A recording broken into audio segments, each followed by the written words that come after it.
Project Lakote, Sichas, Pashas, Noach, Sicha, Gibbo.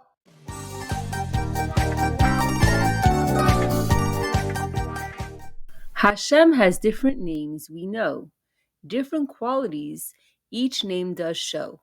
The name Havaya represents Midas Harachamim, while the name Elokim represents Midas Hadin.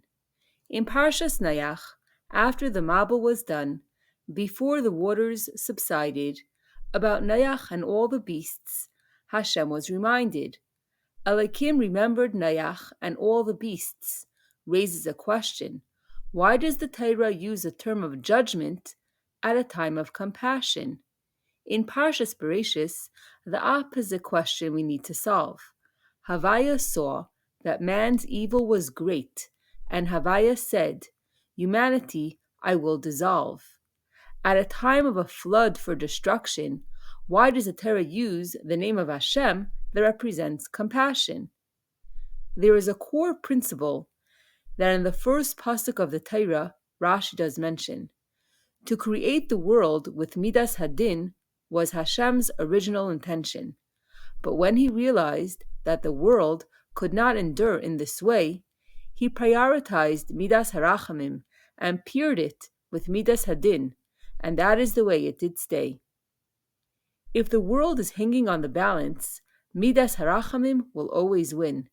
And if judgment is necessary, Midas Harachamim must first give it permission.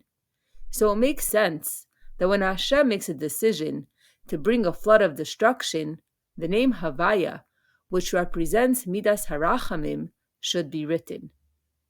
When Hashem remembered Noach, it was the first step taken to make a bris with Noach, from whom in later generations came the Yidden, that he would never destroy the kind of world where the Yidden fulfill their mission. Elokim had to be transformed so that even in theory, destruction could never be an option. From the words Elokim remembered Noach, Rashi learns something brand new. To transform Hashem's Midas is something that we have the power to do. In the days of the Mabul, the people were so wicked that compassion, Midas Harachamim, was transformed into Midas Hadin and brought about the destruction. Through the tefillas of tzaddikim like Noach, the opposite did occur.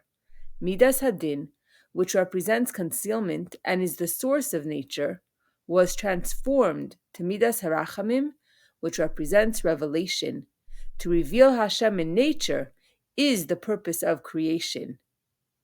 Everything comes to an end naturally, but Hashem wanted to make a bris that the world forever will be. Therefore, into the world His infinite light Hashem had to send, which is above Midas Rachamim and Midas Hadin that we could comprehend. Hashem was motivated to share His infinite light when the smoke of the karbanos that Noach brought were in sight. It reminded Hashem of the smoke that would come from the furnace of Avram Avinu, and the smoke that would come from the furnaces of Hananiah, Mishael, and Azariah too. It reminded Hashem of the times that the Romans would force the Jews to convert or die, and of the Mesiras Nefesh of Yidden in every generation. Shema Yisrael, they did cry. It reminded Hashem of the Mesiras Nefesh that our IDF soldiers would display in Gaza and Lebanon to win over our enemies every day. To give up their lives for Hashem, they would be ready.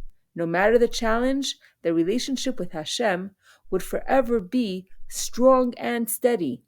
Mesiras Nefesh, which connects a Yid to Hashem's infinite essence, is the power which Hashem used to make a bris that the cycles and seasons will stay steady forever.